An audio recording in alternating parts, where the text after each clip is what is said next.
now it's time for overtime. We continue our conversation with Henry Lenz. I hope you enjoy. Yeah, thank you. It was great.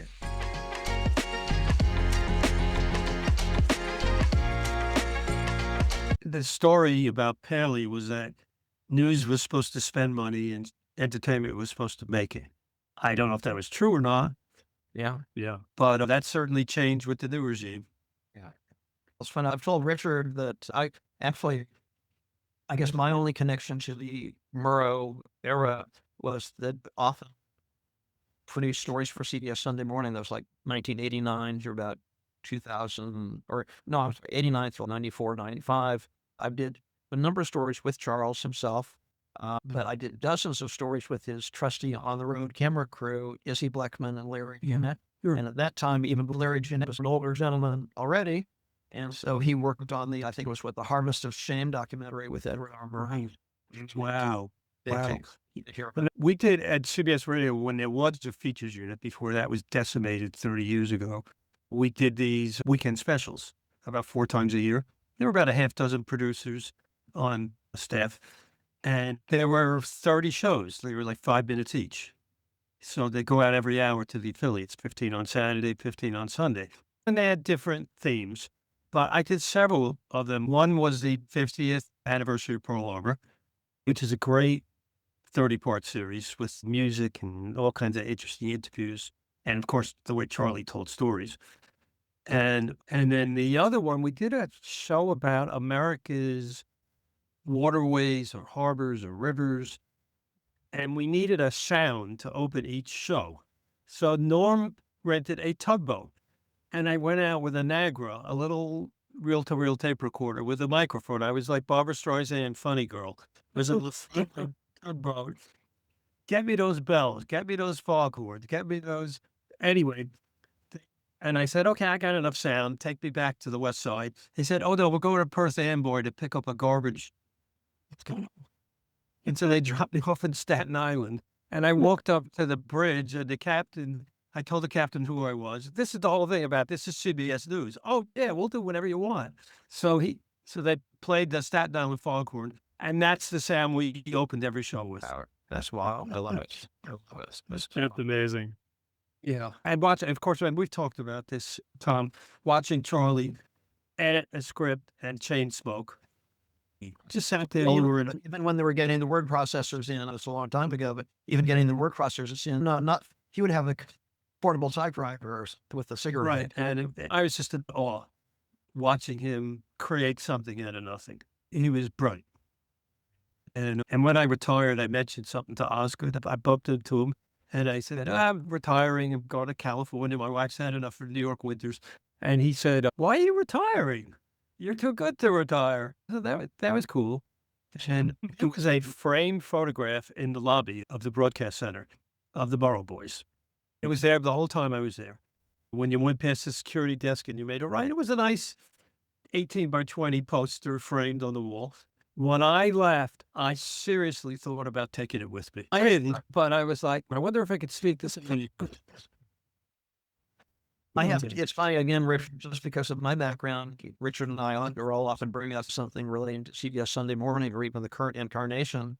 And this past Sunday, they did do a story about the national parks and how they're eliminating no references to slavery, no references. Oh, of course. Women were not treated. So I'm not a Barry Weiss fan, let's just put it that way. But wow, I'm really glad they did that story. I have to give them they haven't gotten around to closing everything down. I'm friends with Bill Whitaker, and I've talked to him about that Kamala interview. And it was like, it was edited just the way every freaking program on 60 Minutes was ever edited. Yeah. It was all, the fact that Shari Redstone wanted to cash in her sale is why they settled. Yeah. It's just too bad there are not enough people who just go, I'm not going to cooperate and take down that sign about slavery. Fire me.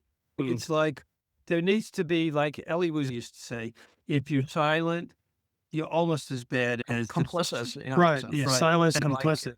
It's like universities and law firms and broadcast institutions. Oh my God. And let me see if I can share this. Oh, here it is. Here's the photograph I wanted to share with you guys. What a montage, huh? Oh, wow. Look at that. When I was first helping out, just getting started with CBS News in Washington, I worked typing and answering the phone in a little office. It had 3 60 Minutes producers, and one was a lady by the name of Suzanne St. Pierre, who was married to Eric Sevareid. He was, 20 years senior or whatever. But when the phone would ring and I'd hear that voice, or when he came into the office 1 or 2 times, he was a towering guy. But there's just what a voice, and certainly reminded me of my childhood watching Cronkite with Eric Sevareid's commentaries. And so, I don't know. Yep, Eric used to do a Sunday night thing on the radio. Did the noon hourly, and he'd come in and blow his nose and clear his throat, and we're dramatic. But the interesting thing about this picture is that there's no women in it. Oh. All of the women correspondents, Marlene Sanders, Judy Muller. Leslie Stahl has had quite a run. Yeah, Leslie was not on the radio that much, but there were an awful lot of women who were on the radio. But this kind of predated that a little bit. Yeah. So that's one picture. Did you work with any women, Henry? Oh, I worked with Stephanie Shelton, who was a correspondent. Marlene Sanders did a few broadcasts. And of course, the famous person I worked with was Peggy Noonan. Yeah. All right. Peggy started off as a writer and radio. And eventually she became Dan Rather's commentary writer for the radio. And we had a commentary show called Spectrum. So we had left, progressive, conservative commentators. And one of them, I forget his name, but he said something to Peggy once. I can connect you with some people in Washington. That's how she got the job writing for Reagan and Bush. Mm. And Rather offered to match her salary to keep her from leaving. But Bill Moyers, who was LBJ's press secretary, who I also worked with once, Bill was great. Yeah. Bill said to her, take the job. It'll make your whole career. And 1,000 points of light. And of course, when we were all at CBS, we shared a beach house in Fire Island. And when it was my turn to wash the dishes, I turned to Peggy and I said, read my lips, not tonight. And we've talked about it and laughed about it. That's where the line came from. It came from me. You gave her the line. I gave her the line. Read my lips. No new taxes. We didn't keep that promise. And a couple of years ago, we were on a Zoom call, and I said, you don't mind that I keep telling that story? She lied. I'm Mike Wallace. I'm Wally Safer. I'm Dan Rather. I'm Harry Reasoner. Those stories and more tonight on 60 Minutes. I'm Charles Carroll. Washington Watch. I'm Bruce Morton, CBS This is News. Charles Collingwood reporting. Face the nation. Good morning. This is Dallas Townsend with the CBS World News Roundup. Newsbreak. Charles Osgood on the CBS Radio. This is the world tonight. Good evening. I'm Douglas Edwards. Good morning, all. Win Elliott with Sports World Roundup. Tabernacle Choir from Temple Square in Salt Lake City. We interrupt this program for a CBS Radio Net Alert Bulletin. Hi, Dan. What do you have? Any actuality? Okay, we'll take a fun and 2 cup. You ready to fire off? Okay.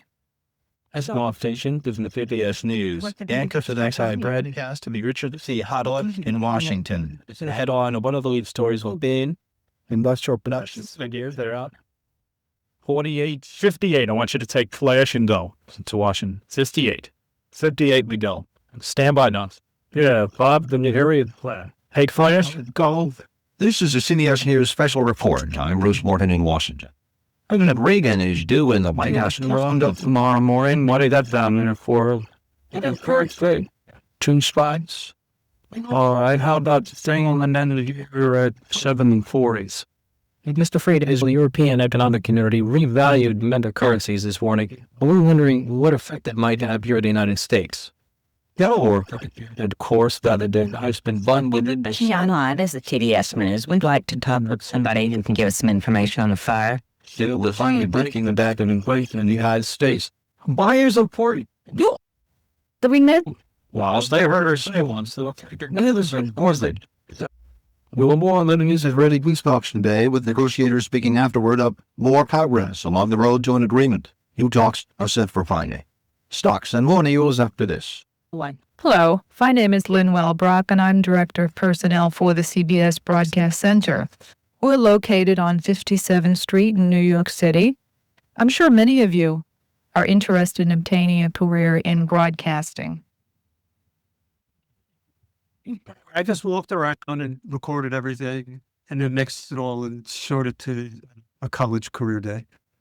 So it just gave you the sense of what it was like to, in your imagination, the studios and the newsroom. Pretty incredible. Okay. Here we Lost.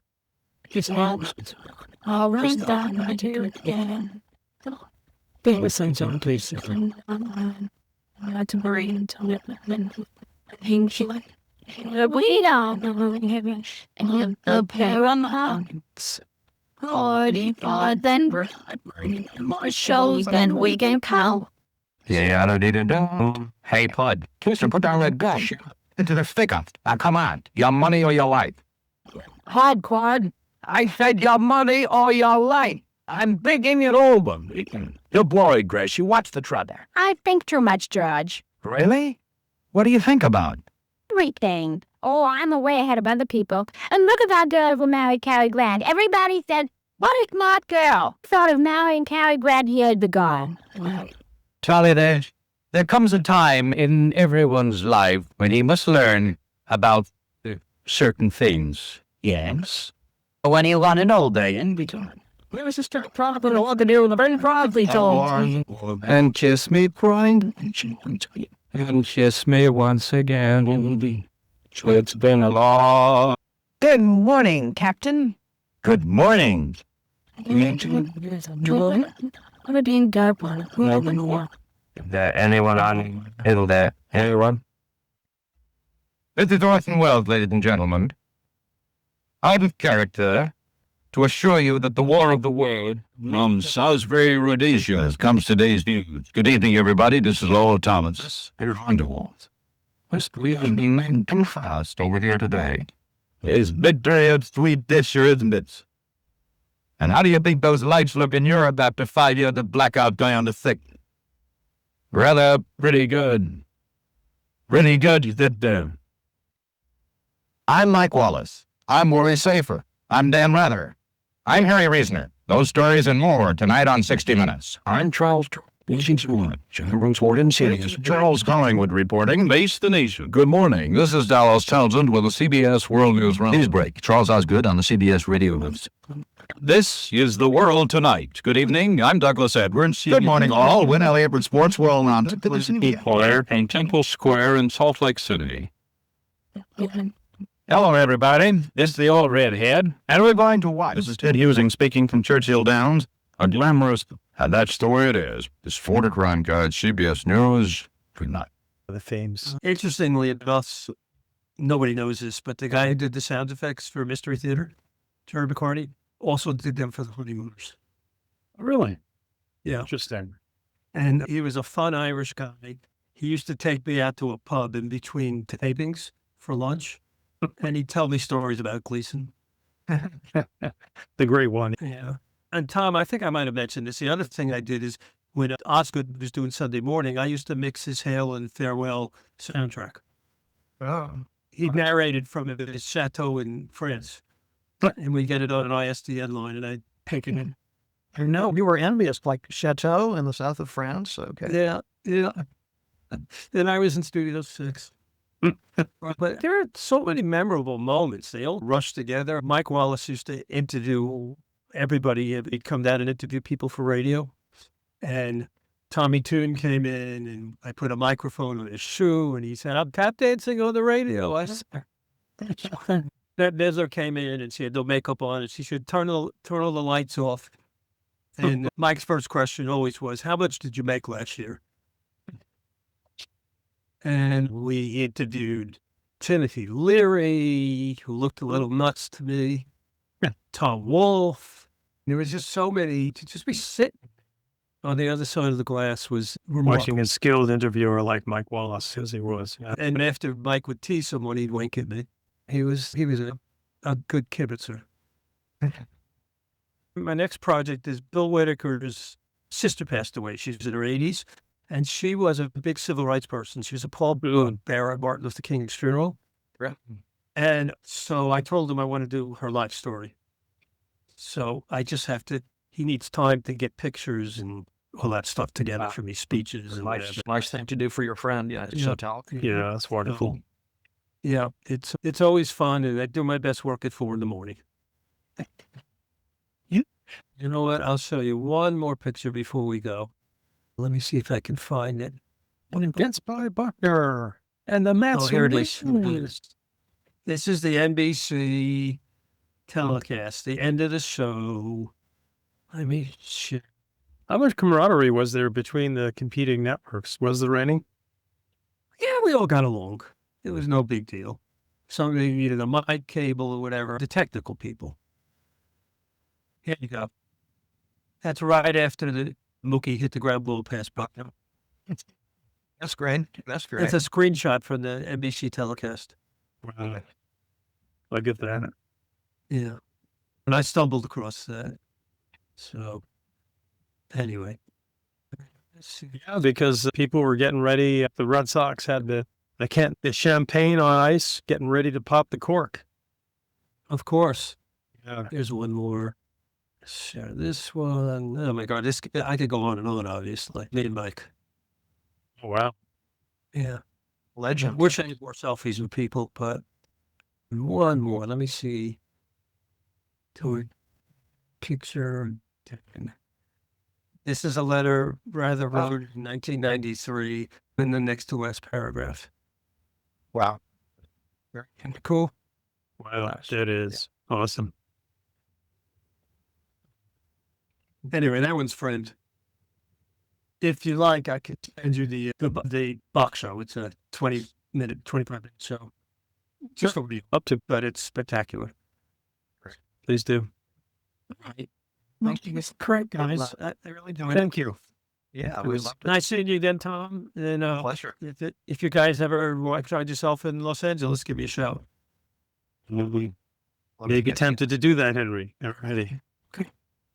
Okay. God bless. I neglected to give credit to all the great women correspondents, techs, and writers, producers that I worked with at CBS Radio. My apologies to Judy Muller, Marlene Sanders, Stephanie Shelton, Connie Chung, Rita Braver, Leslie Stahl, Martha Teichner, Rita Sands, Jackie Judd, Katie Couric, Deborah Potter, Cammie McCormick, Linda Fields, Jill Landis, Evelyn Lee, Joanne Malley, Marion Glick, Peggy Noonan, Carol Pauley, Kit Borgman, Jane Dalal, Lisa Wolfson, Mary Lou Teal, Wendy Zentz, Liz Dribbin, Mary Cody, Leslie Tatz, Janina Wynn, Jana Polsky, and countless others. And the celebs I mic'd up too. Lucille Ball, Bette Midler, Marion Seldes, Tammy Grimes, Dr. Ruth, Julia Child, Margaret Hamilton, Wizard of Oz, etc. And even Ida Gianetta too.